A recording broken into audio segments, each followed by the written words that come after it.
Good morning class. चलिए, तो आज हम लोग स्टार्ट करते हैं।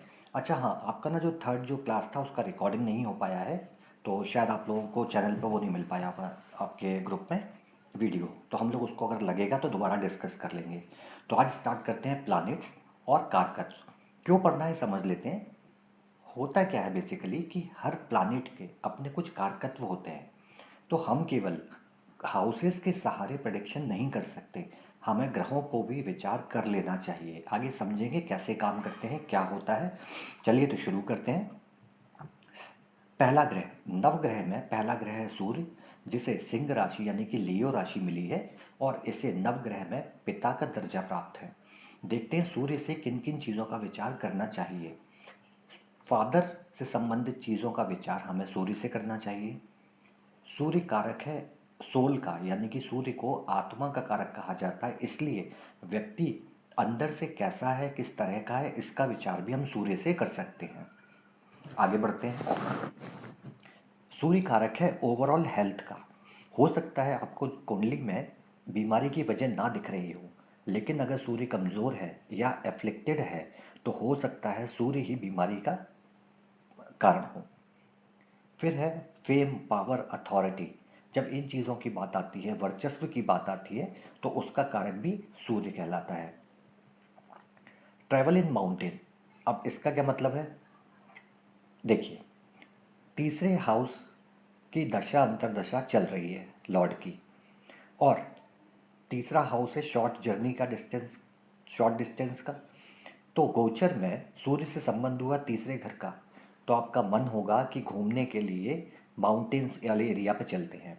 तो इस तरह से प्लानेट के कारकत्व हमारे डिसीजन को इन्फ्लुएंस करते हैं। सूर्य कारक है एंथुसियाज्म का, उत्साह का। तो अगर जीवन में उत्साह की कमी है तो समझ लीजिए कहीं ना कहीं सूर्य का रोल उसमें है। भगवान शिव की जो लोग आराधना करते हैं उनका कहीं ना कहीं इन्फ्लुएंस सूर्य से होता है। इसके बाद हड्डियों का कारक है सूर्य। तो छठवें घर से सूर्य का संबंध हो जाए तो आपको हड्डियों से या बोन्स से संबंधित बीमारी सूर्य दे सकता है। तो इस तरह से प्लानेट के कारकत्व का विचार घर के संबंध में किया जाता है। अगला प्लानेट है हमारे पास चंद्रमा। मून को कर्क राशि मिली हुई है, चौथे नंबर की राशि, और मून को नवग्रह में मदर, माता का दर्जा प्राप्त है, और ये मन का कारक है, माइंड का कारक है। सबसे पहली चीज, मून से चंद्रमा से मदर का विचार किया जाता है। उसके बाद मानसिक शांति। कई लोग देखा होगा आपने कि उनको सब चीज मिलती है लेकिन फिर भी मानसिक शांति नहीं होती, तो उसका कारक होता है मून यानी कि चंद्रमा। खेती, एग्रीकल्चर से संबंध जितना है वो उसका है चंद्रमा का। दूध का और मीठी चीजों का संबंध है चंद्रमा से। तो एग्जाम्पल के लिए देखिए, सेकंड हाउस कारण है खान पान का, और उससे चंद्रमा का संबंध है, तो हो सकता है व्यक्ति को मीठी चीजें बहुत पसंद हो। दूसरे हाउस से छठवें हाउस यानी बीमारी का संबंध हो जाए और उसमें चंद्रमा इन्वॉल्व हो जाए, तो हो सकता है खान पान की वजह से बीमारी हो, और क्या खाने पीने की वजह से, ज़्यादा मीठा खाने की वजह से या दूध से संबंधित चीज़ों की वजह से आदमी को बीमारी हो। तो इस तरह से प्लानिट अपनी भूमिका निभाते हैं। क्लियर है ना। चलिए, चंद्रमा कारक है आपके इमोशंस का, आपकी भावनाओं का। चंद्रमा कारक है सौंदर्य का, ब्यूटी का। सिल्वर धातु पर भी चंद्रमा का आधिपत्य माना जाता है, कुछ मतभेद हैं वो आगे हम डिस्कस करेंगे। अभी के लिए हम चांदी पर मून का आधिपत्य मान के चल रहे हैं। चंद्रमा कारक है इमेजिनेशन का।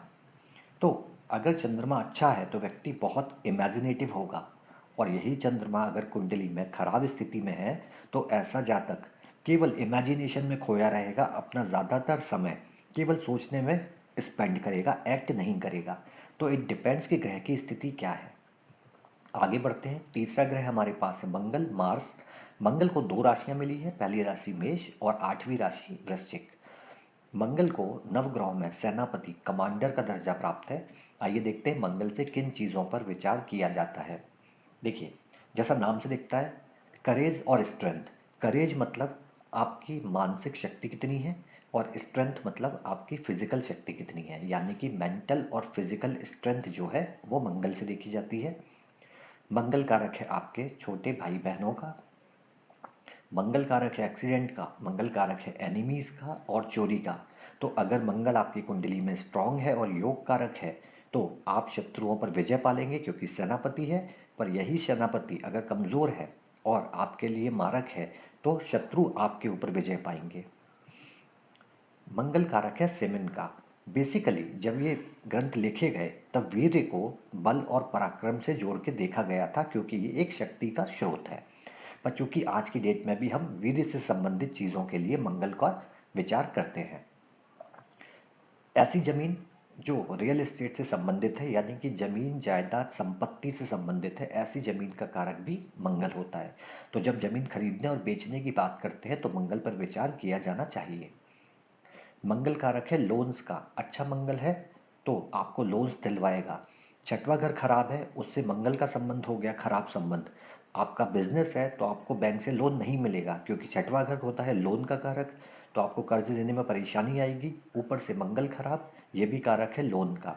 तो इस तरह से कोई रिजल्ट का प्रेडिक्शन या उपाय बताने से पहले देख लेना चाहिए कि कहीं कोई ग्रह तो कारक नहीं है उस चीज का। मंगल कारक है बैड एक्ट का। चूंकि सेनापति है इसीलिए सेनापति को कभी कभी बुरे कर्म भी करने पड़ते हैं। अब मंगल अच्छा है तो वो बुरे कर्म अच्छाई के लिए होंगे और मंगल खराब है तो ये बुरे कर्म आपको पतन की तरफ ले जाएंगे। तो इसका कारक भी मंगल है। दूसरी स्त्रियों से संबंध ये पुरुषों के लिए अप्लाई होगा। अदर विमेन के साथ अगर रिलेशन है तो उसका कारक भी मार्स यानी कि मंगल होता है। आगे बढ़ते हैं। अगला ग्रह हमारे पास है मरकरी। बुध। बुध को दो राशियां मिली हैं, पहली 3 नंबर राशि मिथुन और 6 नंबर राशि कन्या। बुध को नवग्रह में प्रिंस यानी कि युवराज का दर्जा प्राप्त है। देखते हैं बुध से किन चीजों का विचार करते हैं। बुध से विचार करते हैं आपकी बुद्धि का, विद्वता का, मेमोरी का यानी कि आपकी स्मृति का। बुध कारक है वाणी का। बुध कारक है मैटरनल अंकल या माँ पक्ष के लोगों का। जो लोग भगवान की विष्णु की आराधना करने में बहुत ज़्यादा खुशी महसूस करते हैं उनके ऊपर कहीं ना कहीं मरकरी का इन्फ्लुएंस होता है। बुध कारक है राइटिंग और पब्लिशिंग का। हमने पढ़ा था हाउसेज में थर्ड हाउस इसके लिए रिस्पॉन्सिबल है। अब थर्ड हाउस से 10th हाउस का संबंध हुआ यानी कि प्रोफेशन के हाउस से तीसरे घर का संबंध। तो हो सकता है आपका प्रोफेशन राइटिंग या पब्लिशिंग हो, लेकिन खराब बुद्धि की वजह से हो सकता है आपको उसमें सक्सेस नहीं मिल रही हो। तो हमें चेक करना है कि परेशानी की जड़ क्या है, कारण क्या है और उसका उपाय हम देने की कोशिश करते हैं। आगे बढ़ते हैं। बुध कारक है एस्ट्रोलॉजी का। क्योंकि एस्ट्रोलॉजी में दो चीजें महत्वपूर्ण हैं, एक आपका नॉलेज, दूसरी आपकी वाणी। आप जो बोलो वो हो, आपकी बोली हुई चीजें फलित हो जाएं। वो कब होगा? जब आपकी वाणी में इतनी तेज होगा, ओज होगा, और उसका कारक होता है बुध। 5th हाउस कारक है एस्ट्रोलॉजी का।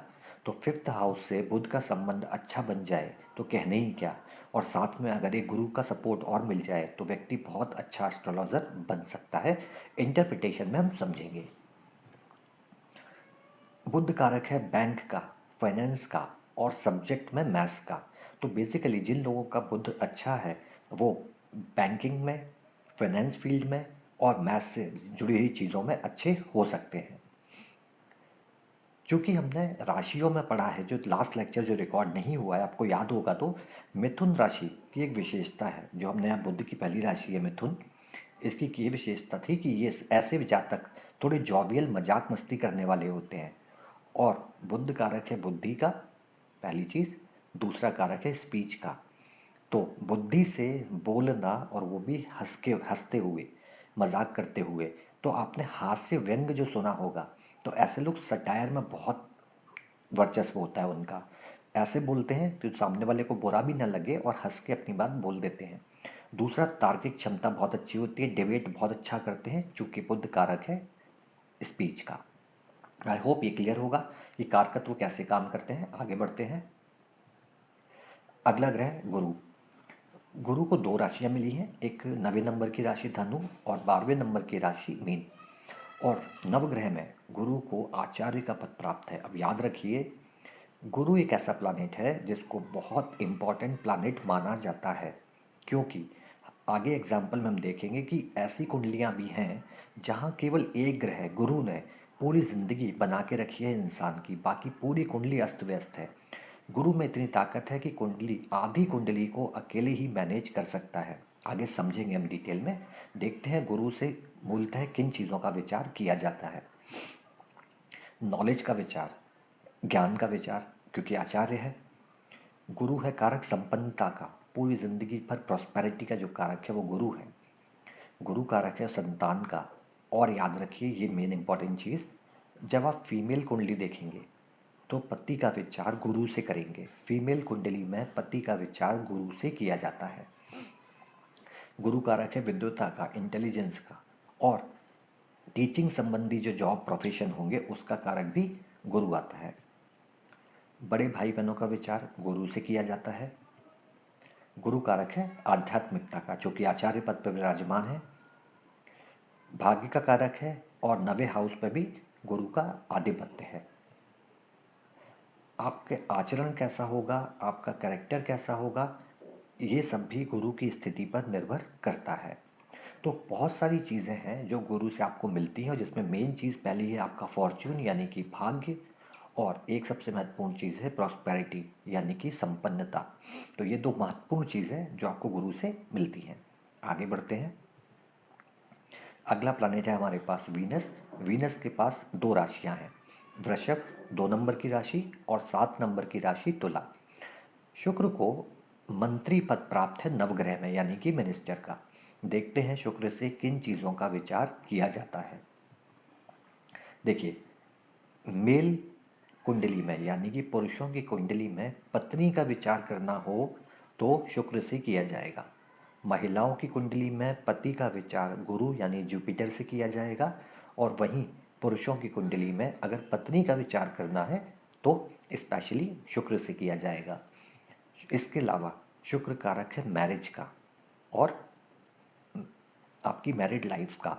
तो केवल 7th हाउस ही रिस्पॉन्सिबल नहीं होता मैरिज के लिए, शुक्र भी कुंडली में मैरिज दे सकता है और अच्छी मैरिड लाइफ दे सकता है या बिगाड़ भी सकता है। आगे देखेंगे इसको इंटरप्रिटेशन में। शुक्र कारक है व्हीकल्स का, गाड़ियों का स्वामित्व देता है आपको। शुक्र कारक है मटीरियलिस्टिक चीजों का। अब भौतिक चीजें, अगर कुंडली में शुक्र के साथ राहु बैठ जाए तो हो सकता है, बहुत ज़्यादा संभावना है कि व्यक्ति हमेशा भौतिक सुखों के बारे में सोचता रहे, उन्हीं चीज़ों के बारे में पाने की इच्छा करता रहे। शुक्र कारक है पोइट्री का, कविता पाठ का। शुक्र कारक है सेक्स का। तो जैसा मैंने बताया कि अगर शुक्र के साथ राहु बैठा है तो हो सकता है व्यक्ति को भौतिक चीज़ों की इच्छा बहुत ज़्यादा हो, जिसमें सेक्स भी शामिल हो। शुक्र कारक है, ऑब्वियस सी बात है, सौंदर्य का कारक है, अट्रैक्शन का कारक है, क्योंकि ब्यूटी का कारक है। अब शुक्र कारक है बैड का। वो क्यों है? क्योंकि आपकी वाइफ का कारक है, मैरिज लाइफ का कारक है और सेक्स का कारक है, भौतिक चीज़ों का, भौतिक सुखों का कारक है। तो इसलिए बैड का तो स्वाभाविक है। और ऐसे व्यक्ति जो बैड से संबंधित व्यवसाय करते हैं उनके बिजनेस में शुक्र का महत्वपूर्ण रोल हो सकता है, या खराब शुक्र की वजह से उन्हें व्यवसाय में नुकसान हो सकता है। तो ऐसे कारकत्व को हमें मैच करना पड़ेगा। आगे बढ़ते हैं। अगला ग्रह है हमारे पास सैटर्न। शनि को मकर 10 नंबर की राशि और 11 नंबर की राशि कुंभ मिली हुई है। शनि को नवग्रह में न्यायाधीश की उपाधि प्राप्त है। शनि से हम विचार करते हैं आपकी आयु का। तो अगर अच्छा शनि है और 8th हाउस जो आपकी आयु का भाव है उसको अच्छे संबंध बनाएगा तो आयु बढ़ा देगा, और वहीं खराब संबंध बनाएगा तो आयु कम कर देगा। तो बेसिकली शनि को डेथ के लिए नहीं, आयु बढ़ाने या कम करने के लिए जिम्मेदार माना जाता है। शनि कारक है परेशानियों का, शनि कारक है दरिद्रता का। तो अब खराब शनि है तो आपकी जिंदगी को दरिद्र बना देता है। हाँ, चलिए, शनि कारक है सर्वेंट का, नौकरों का। शनि कारक है सर्विस का, जॉब का। 6th हाउस से संबंध समझ में आ रहा है? बिल्कुल। चलिए, डीजेनरेटेड सर्कल, ये बहुत इंपॉर्टेंट चीज है, आप नोट करना कुंडली में। देखो, 11th हाउस है आपका मित्रों का, नेटवर्किंग का। और कहीं वो लॉर्ड परेशान हो, गलत जगह हो और ऊपर से उस पर शनि की एस्पेक्ट और पड़ जाए तो ऐसे जातक का जो फ्रेंड सर्कल होगा ना, या जिन लोगों के साथ वो रहता होगा, वो नीच प्रवृत्ति के होंगे, दुर्गुणों से भरे होंगे, सम्मान में उससे कम होंगे, एजुकेशन में कम होंगे, स्टेटस में कम होंगे, लेकिन ऐसे जातक को उन्हीं लोगों के साथ रहना अच्छा लगेगा। नोट कीजिएगा, प्रैक्टिकल देखेंगे कुंडली में। शनि कारक है आपके कर्मा का, 10वें घर पे आधिपत्य माना जाता है शनि का। जो आप कर्म करते हो तो न्यायाधीश उसके अनुसार आपको रिजल्ट देता है, ऐसा शक्ति शनि के पास दी गई है। शनि कारक है इल फेम, बदनामी का या जॉब चले जाने का। चूंकि जॉब का कारक है तो शनि खराब होने से आपकी जॉब भी जा सकती है या बदनामी हो सकती है। शनि कारक है हॉस्पिटल जेल का, तो छठे घर का जो कोर्ट केस का कारक है, अकेला शनि उसके साथ मिलके आपको जेल भेज सकता है या हॉस्पिटलाइज करा सकता है।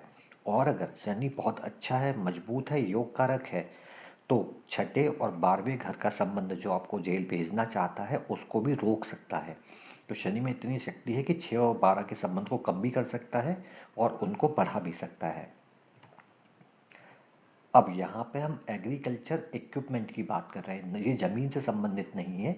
खेती के प्रयोग में जो आने वाले इक्विपमेंट्स है उस पे आधिपत्य शनि का माना जाता है। आगे बढ़ते हैं। अब राहु और जो केतु हैं इन्हें छाया ग्रह बोला जाता है बेसिकली। क्योंकि राहु के पास अपनी कोई राशि नहीं है, लेकिन कुंभ जो शनि की राशि है 11वें नंबर की, इसका कुछ आधिपत्य राहु के पास है। अभी इंटरप्रिटेशन में इसको आप लोग यूज नहीं करेंगे, हम समझेंगे कैसे यूज करना है, कुछ जगहों पे यूज होगी। आगे देखते हैं इनसे क्या विचार किया जाता है। राहु कारक है एक्सीडेंट का, सेकंड हाउस दिखाएगा मैनर ऑफ डेथ। सेवेंथ और सेकंड का कॉम्बिनेशन, दूसरे घर और 7वें घर का कॉम्बिनेशन दिखाता है डेथ। और कहीं राहु इन्वॉल्व है तो एक्सीडेंट करा के डेथ करा देगा।